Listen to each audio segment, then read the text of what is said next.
이제 2021년의 끝을 보고 이제 2022년의 시작으로 나아가고 있습니다.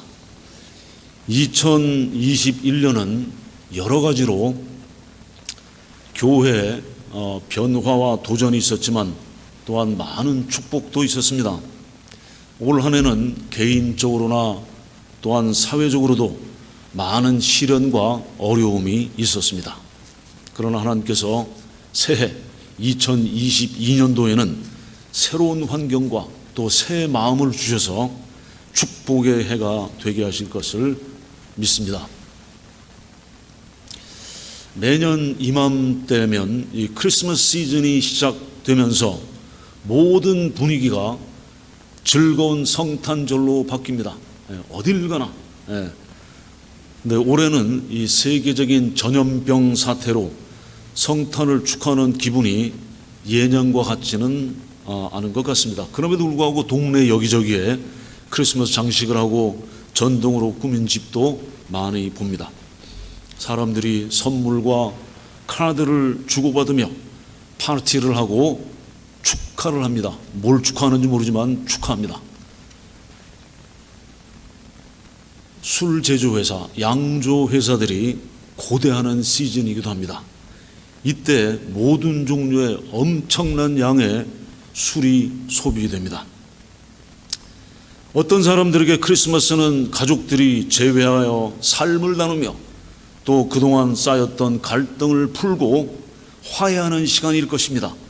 또 한편으로 어떤 이들에게는 크리스마스는 인생의 고난과 고통이 드러나는 슬픔의 시간이 될 수도 있습니다. 우리 그리스도인으로서의 크리스마스는 어떤 의미인가? 하나님께서 사람이 되신 이유가 무엇인가? 예수님은 왜 태어나셨나? 하는 질문에 대한 답을 오늘 구하고자 합니다. 이것을 이해함으로써 우리는 크리스마스의 참된 목적과 의미를 알게 됩니다. 예수님께서는 하나님을 나타내려고 오셨습니다. 맞습니다. 진리를 가르치려고 오셨습니다. 맞습니다. 율법을 완성하시려고 오셨습니다. 하나님을 이해하지 못하는 사람들을 가르치려고 오셨습니다. 맞습니다. 사랑을 나타내려고 오셨습니다. 평화를 주려고 오셨습니다. 맞습니다. 병든 자를 고쳐주시려고 오셨습니다. 다 맞습니다. 그러나 예수님께서 이 땅에 오신 주된 목적은 고난을 받고 죽으시려고 오셨습니다. 하나님이신 예수님께서 베들레헴의 아기로 사람으로 태어나신 것은 십자가에서 죽으시기 위함입니다. 곧 하나님의 심판과 저주를 우리 대신 십자가에서 받으시려고 이 땅에 사람으로 오셨습니다. 본문 9절에 죽음의 고난 받으심으로 말미암아 영광과 존귀로 관을 쓰신 예수님을 보니 이를 행하심은 하나님의 은혜로 말미암아 모든 사람을 위하여 죽음을 맛보려 하심이라. 자, 예수님께서는 완전한 구세주이십니다. 예수님께서 완전한 구세주이신 이유를 살펴보겠습니다. 첫 번째로 예수님께서 우리의 대속자이시기 때문입니다. Jesus Christ is the substitute for us. 즉 모든 사람을 위하여 죽음을 맛보셨습니다. 우리가 죽어야 할 자리에 예수님께서 대신 죽으신 겁니다. 이것이 복음입니다.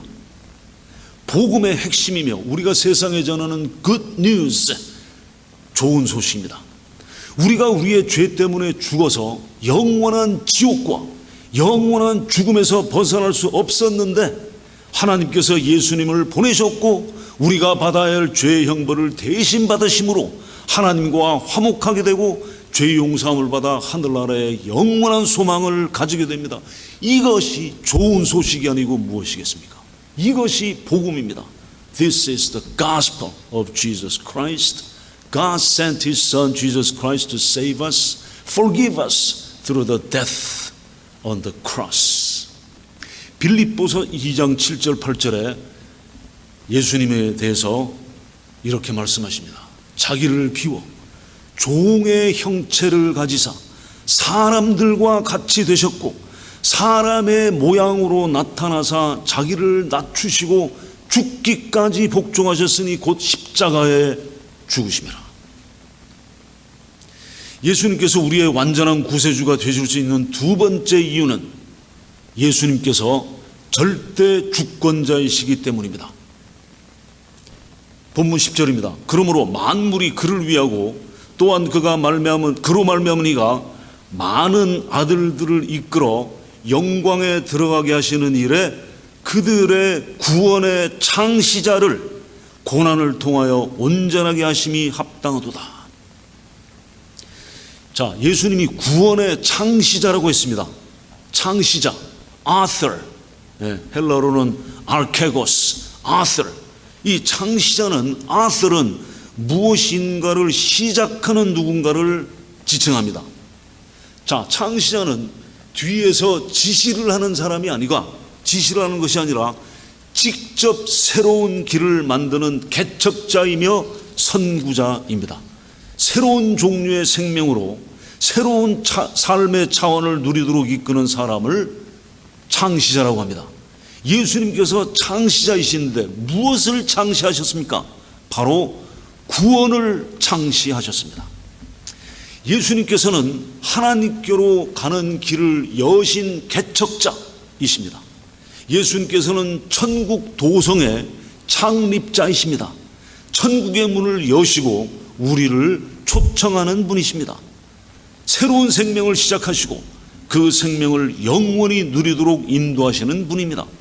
새로운 땅, 약속의 땅 인도하셔서 영원한 기쁨을 주십니다. 그것은 하나님께 합당한 것이었습니다. 그것은 하나님의 목적, 하나님의 지혜에 맞는 것이었습니다. 하나님의 거룩하심과 하나님의 정의, 의에 부합하시는 것이었으며 하나님의 은혜와 하나님의 사랑에 부합하는 것이었습니다. 그것은 하나님의 많은 아들들을 이끌어 영광에 들어가게 하시는 계획에 완전히 부합하였습니다. 예수님의 고난을 통하여 예수님께서 완전한 구원으로 인도하시는 창시자가 되셨습니다. 그러므로 예수님께서는 완전한 구세주이십니다. 예수님께서 완전한 구세주이신 세 번째 이유는 예수님께서 우리를 성화시키시는 분이기 때문입니다. Sanctification. Jesus is the one who gives us sanctification. Not only justification by faith, but also sanctification. 본문 10절입니다. 거룩하게 하시는 이와 거룩하게 함을 입은 자들이 다 한 근원에서 난지라. 그러므로 형제라 부르시기를 부끄러워하지 아니하시고 거룩하게 하시는 자. 예수님께서 우리를 거룩하게 하십니다. 예수님께서 우리의 죄를 대속하여 용서하심으로 우리가 의로운 삶을 살게 하십니다. 하나님께서 예수님의 의를 우리에게 입혀주심으로 우리를 거룩하게 하십니다. 우리 자체에는 의도 없고 거룩함이 없습니다. 그런데 어떻게 거룩하고 의가 됐습니까? 바로 예수 그리스도의 의를 입혀주신 거예요. 하나님의 정의가 세워졌고 우리는 이제 그리스도의 의를 받았습니다. 히브리서 10장 10절입니다. 이 뜻을 따라 예수 그리스도의 몸을 단번에 들이심으로 말미암아 우리가 거룩함을 얻었노라. 예수 그리스도의 몸을 단번에 들으셨다는 것은 뭡니까? 바로 한 번, 단 한 번의 영원한 제사, 십자가의 희생, 십자가의 제사, 그 단 한 번의 제사로 말미암아 우리가 거룩함을 얻었다. 또 14절입니다. 그가 거룩하게 된 자들을 한 번의 제사로 영원히 온전케 하셨느니라. 십자가에 들이신 그 제사는, 십자가 형벌은 죽으시는데 불과 몇 시간이었습니다. 그러나 그 몇 시간의 그 십자가의 고난이 영원한 제사가 되었고 영원한 온전함이 된 것입니다. 하나님 앞에서 우리는 의롭게 됐습니다. 그것은 무슨 말씀이냐? 우리가 위치적으로 위치가, 포지션이 의롭게 됐다는 겁니다. 그런데 우리의 실제 삶을 보면 거룩합니까? 그렇지 않습니다. 의롭습니까? 의롭지 않습니다. 그런데도 하나님께서는 예수 그리스도로 말미암아 우리를 거룩하다고 선언하십니다. 자, 우리는 예수님과 같은 생명을 가진 형제들이라고 불리고 있습니다. 형제들. 11절입니다. 본문. 거룩하게 하시는 이와 거룩하게 함을 입은 자들이 다 한 근원에서 난지라. 그러므로 형제라 부르시기를 부끄러워하지 아니하시고, 예수님께서 우리를 형제라고 부르십니다. 그런데 부끄러워하지 않으세요. 왜냐하면 우리가 예수님과 같은 의, 같은 특권을 가지기 때문입니다. 로마서 8장 17절, 자녀, 하나님의 자녀이면 후사, 상속자, 곧 하나님의 후사요 그리스도와 함께한 후사니. 예수님께서 우리의 형편없는 삶을 보시면 우리를 형제라고 부르시기에 부끄러운 점이 한두 가지가 아닐 것입니다. 그러나 그리스도께서 우리를 대속하시려고 이 땅에 오셨고 우리를 하나님의 의로 덧입히셔서 우리를 예수님의 형제로 삼으신 겁니다. 이는 구약에서부터 하나님께서 약속하신 것입니다. 시편 22편 22절에 내가 주의 이름을 형제에게 선포하고 회중 가운데에서 주를 찬송하리이다. 예수님께서 완전한 구세주이신 네 번째 이유는 예수님께서 사탄을 이기신 분이기 때문입니다. 사람들은 죽음의 두려움 가운데 살고 있습니다. 죽음만큼 두렵게 하는 것은 없습니다. 사람들은 죽음을 생각하기도 싫고, 죽을 때 죽더라도 죽음 생각하지 말고 그냥 살자, 그냥 덮어놓자, 죽음을 그냥 덮어놓자, 그리고 피하려고 합니다. COVID-19 전염병이 시작된 때부터 줄곧 매일 사망자 숫자를 세고 발표하고 있습니다. 저보다 오래 사신 분도 있으시지만 제가 사는 동안에 한 번도 이렇게 매일 사망자 숫자를 발표하는 때는 저는 기억이 없습니다. 세계적으로 몇 명 죽었냐, 대륙별로 몇 명 죽었냐, 국가별로 몇 명 죽었냐, 주별로 몇 명 죽었냐, 카운티별로 몇 명 죽었냐, 도시별로 매일 사망자 수를 세고 발표하고 있습니다. 1918년 3월에 스페인 독감이 전 세계로 확산되어서 2년 동안 창궐하여 당시 세계 인구 18억 명 중에 최소한 5천만 명이 죽었습니다. 1346년에는 흑사병으로 당시 세계 인구 4억 5천만 명 중에 1억 명 이상이 사망하였습니다. 5명 중에 1명, 온 전 세계 죽었습니다. 죽음은 사람의 엄청난 두려움의 대상입니다. 자, 사탄은 이 죽음을 두려워하는 모든 사람들을 노예로, 종으로 사로잡았습니다. 왜 사람들은 죽음을 그토록 싫어하고 무서워할까요? 왜냐하면 그것이 끝이다. 사탄은 그것을 무기로 삼고 있기 때문입니다. 사망이 사탄의 권세입니다. 사탄 마귀가 죽음의 권세를 잡고 있습니다. 사람이 죽으면 어떻게 된다고요? 죽으면 그 즉시로 영원한 심판에 던져집니다.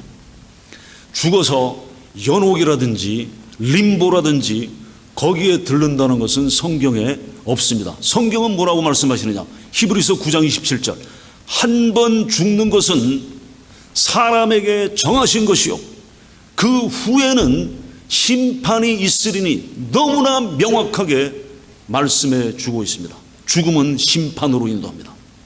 그래서 죽음은 정복되어져야만 하였습니다. 죽음의 권세 잡은 자, 사탄의 죽음의 권세, 이 세력이 멸절되고 멸망되어야 할 길이 있어야만 하였습니다. 예수 그리스도께서 죽음의 권세를 이기고 멸할 수 있는 길을 창시하셨습니다. 그 죽음을 멸망시키는, 죽음을 멸절시키는 길을 예수님께서 여셨습니다. 14절입니다. 본문. 자녀들은 혈과 육에 속하였으며 그도 또한 같은 모양으로 혈과 육을 함께 지니심은 죽음을 통하여 죽음의 세력을 잡은 자 곧 마귀를 멸하시며, 그리스도의 십자가의 죽음을 통해서, 다시 말씀드리면 십자가에 돌아가셔야만 했던 이유가 바로 사망을 이기기 위해서였습니다. 그리하여 혈과 육을 가진 하나님의 자녀들은 죽음에서 해방될 수 있게 되었습니다. 할렐루야. 본문 15절입니다. 또 죽기를 두려움으로 한평생 매여 종노릇하는 모든 자들을 놓아주려 하심이니. 우리 믿는 사람들은 건강을 위해서 운동도 하고, 좋다고 하는 음식도 먹고, 짠 거 먹지 않고 매운 거 먹지 않고 무엇이 몸에 좋을까 생각하면서 레시피도 찾아보고 해서 음식도 가려 먹고, 몸에 좋다는 이 약도 먹고 저 약도 먹고 해서 몸을 관리를 합니다. 왜 그렇게 합니까? 죽음이 두려워서 그렇게 합니까? 그렇지 않습니다. 그것이 죽음이 두려워서 우리는 그렇게 하지 않아요. 다만 하나님께서 주신 혈과 육, 하나님께서 주신 육신의 몸을 입고 사는 동안 성령님의 전인 이 몸을 잘 보양하고 관리하는 것입니다. 데살로니가전서 5장 23절에 평강의 하나님이 친히 너희를 온전히 거룩하게 하시고 또 너희의 온 영과 혼과 몸이 우리 주 예수 그리스도께서 강림하실 때 흠없게 보존되기를 원하노라. 영과 혼과 몸. 모든 사람은 죽기가 두려워서 한평생 죽음에 매여 죽음의 노예가 되었습니다. 이러한 절망의 상태에서 벗어날 수 있다는 기쁜 소식, 복음이 들립니다. 즉 예수님께서 사람으로 오셔서 사탄의 영역인 사망을 깨뜨리시고 멸하셨습니다. 예수님께서 사람으로서 죽음에 들어가셨을 때 사망을 패배시키시고 사망을 정복하셨습니다. 그러므로 믿는 하나님의 자녀들은 죽음을 두려워하지 않습니다. 바울이 말합니다. 내게 사는 것이 그리스도니 죽는 것도 유익함이라 고백합니다. 이것이 바울이 특별한 사람이어서 바울만 할 수 있는 고백입니까? 모든 하나님의 자녀, 목사만 할 수 있는 고백입니까? 선교사만 할 수 있는 고백입니까? 장로만 할 수 있는 고백입니까? 모든 믿는 사람이 할 수 있는 고백이 내게 사는 것이 그리스도니 죽는 것도 유익함이라. 죽는 것이 어떻다고요? 이익이 된다. Profit. 그리스도인들에게는 죽음은 천국으로 가는 입구이며 죽음은 하나님의 영광의 존전으로 인도합니다. 임경희 권사님의 형부 되시는 분께서 한국에 계실 때 이제 임종을 앞두고 있다. 그래서 이제 임종을 보시고 장례를 마치시고 온 걸로 압니다. 그 형부께서는 예수 그리스도를 주로 믿는 신실한 하나님의 자녀였다고 들었습니다. 지금 그분은 어디 계시다고요? 죽음의 문을 통과해서 천국에 계신 것이 분명합니다. 분명합니다. 우리는 바울과 함께 죽음을 무서워하지 않는다고 말할 수 있습니다. 고린도전서 15장 55절 사망아 너의 승리가 어디 있느냐? 사망아 네가 쏘는 것이 어디 있느냐? 우리 주 예수 그리스도로 말미암아 우리에게 승리를 주시는 하나님께 감사하노라. 이제 마지막 다섯 번째로, 완전한 구세주이신 예수님께서는 왜 완전한 구세주시냐면 우리를 체휼하시는 분이기 때문입니다. 동정이란 단어는 약간 약한 것 같아서 체휼이라는 단어를 생각하기 바랍니다. 본문 16절입니다. 이는 확실히 천사들을 붙들어 주려 하심이 아니요 오직 아브라함의 자손을 붙들어 주려 하심이라. 무슨 말씀입니까? 천사들은 완전한 존재로서 도움을 필요로 하지 않습니다. 그러나 인간은 타락했기 때문에 도움이 필요합니다. 하나님께서 우리를 위치적으로 이미 거룩하게 하시고 우리를 법적으로 의롭다고 선포하셨습니다. 우리를 죄와 사망의 법에서 해방하시고 생명의 성령의 법, 그 법 아래서 우리가 법적으로 거룩하게 된 것입니다. 의롭게 된 것입니다. 그러나 현실에 있어서 법적으로는 의인이지만 현실에 있어서는 우리는 약하고 깨지고 상심합니다. 그래서 도움이 필요합니다. 그래서 예수님께서는 영적인 아브라함의 자손을 붙들어 주십니다. 아브라함의 믿음을 의로 여기셨고 동일한 믿음으로 믿는 모든 자들을 도우십니다. 예수님께서는 우리가 모든 시험과 유혹을 받을 때 도우십니다. 우리는 시험 받을 때 도움이 필요합니다. 시험을 승리할 수 있는 힘이 필요하고 은혜와 자비와 지혜가 필요합니다. 이 모든 도움이 어디서 온다고요? 예수 그리스도 우리 주님께로부터 옵니다. 자, 어떻게 도우시느냐? 예수님께서 우리를 도우기 위하여서 모든 것에 있어서 형제들과 같이 되셔야 했습니다. 본문 17절입니다. 그러므로 그가 범사의 모든 일에 형제들과 같이 되심이 마땅하도다. 이는 하나님의 일에 자비하고 신실한 대제사장이 되어 백성의 죄를 속량하려 하심이라. 예수님께서 우리를 이해하지 못하시면 우리를 도우실 수 없습니다. 그래서 예수님께서는 우리 중에 하나와 같이 되셨습니다. 혈과 육을 가진 사람으로 태어나셔서 우리에게 시험이 엄습해올 때 우리가 느끼는 고통을 친히 체험하셨습니다. 이것이 체험에서 긍휼이 이긴다. 체험을 했기 때문에 자비를 베풀 수 있다. 고통. 예수님의 공생의 후반기에 보면 그 몰아닥친 시험은 엄청난 것이었습니다. 예수님을 죽이려고 공모하고 사람들은 배반하여 다 도망가고 떠나고 온갖 육체적인 시련을 당하셨습니다.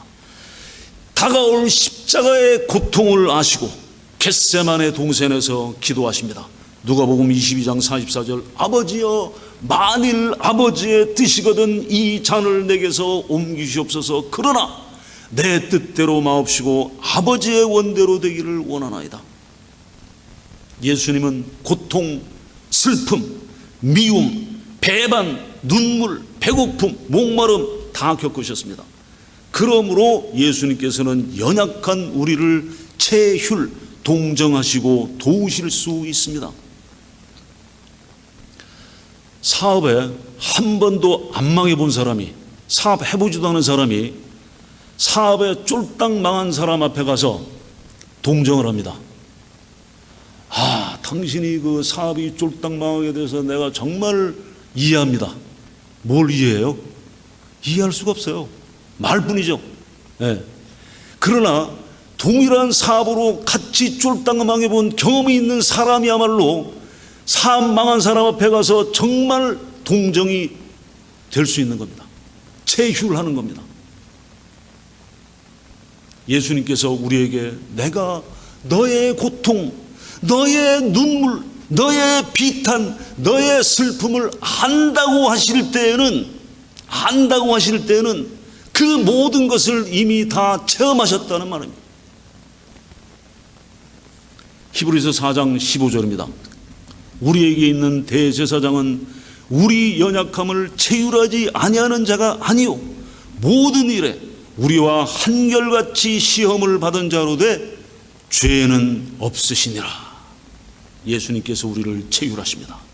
예수님께서 직접 몸으로 겪으셨기 때문에 우리와 공감하시고 우리를 불쌍히 여기십니다. 그래서 오늘 본문 마지막 절 18절, 그가 시험을 받아 고난을 당하셨은즉 시험 받는 자들을 능히 도우실 수 있느니라. 이분이 우리의 구세주십니다. 예수님께서 우리를 이해하십니다.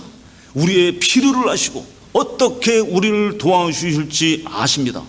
예수님께서는 우리의 완전한 구세주이시며 유일한 구세주입니다. 마지막 질문입니다.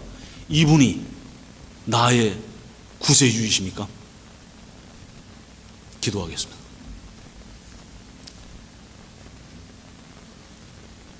하나님이신 예수님께서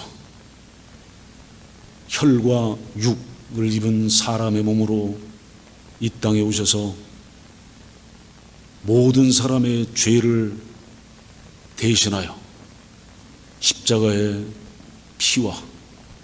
피를 흘리시고 몸이 찢기시고 저희를 위하여 돌아가신 것을 감사하고 감사드립니다.